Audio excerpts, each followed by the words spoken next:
Binigyang ng Department of Foreign Affairs ang kahalagaan ng European Union sa pagpapanatili ng kapayapaan sa rehiyon at sa sovereignty ng Pilipinas.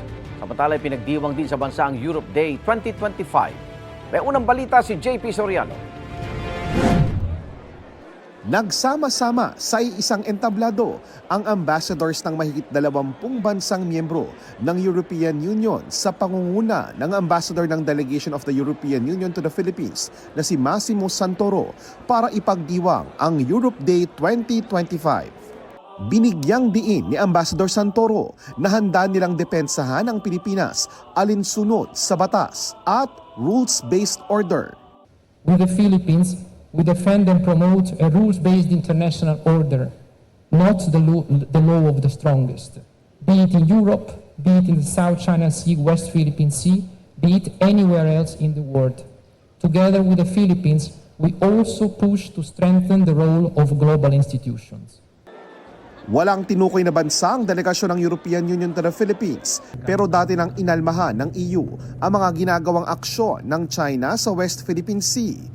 Ilan sa mga miyembro ng European Union ang France, Germany, Poland, Spain, Italy at Denmark. Mga bansang meron ng kasunduan sa Pilipinas para palakasin ang ugnayan para sa defense at maritime security cooperation. Ayon sa Department of Foreign Affairs, mahalaga ang papel na ginagampanan ng European Union sa pagpapanatili ng kapayapaan sa rehiyon at maprotektahan ang sovereignty ng Pilipinas. A number of EU countries are very like-minded with us on issues of the South China Sea. Maritime cooperation is at the very important aspect of the relations between the Philippines and the EU.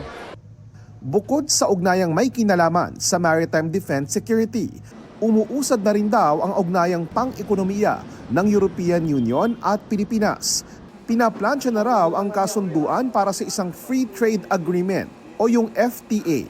Sa ilalim nito, magiging tax-free ang mga produktong i-export ng Pilipinas sa mga bansang miyembro ng EU. Aalisin na rin ang taripa o magiging tax-free din ang mga produktong i-import ng Pilipinas mula naman sa European Union.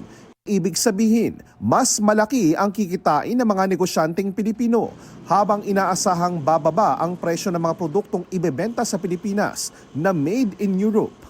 Together, we are working for an ambitious and comprehensive free trade agreement that will be the basis for more bilateral trade and investment in the interest of both the Philippines and the EU.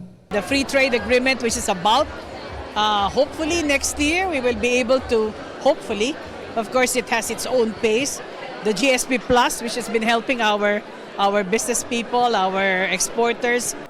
Ito ang unang balita, JP Soriano para sa GMA Integrated News. Igan, mauna ka sa mga balita, mag-subscribe na sa GMA Integrated News sa YouTube para sa iba't ibang ulat sa ating bansa.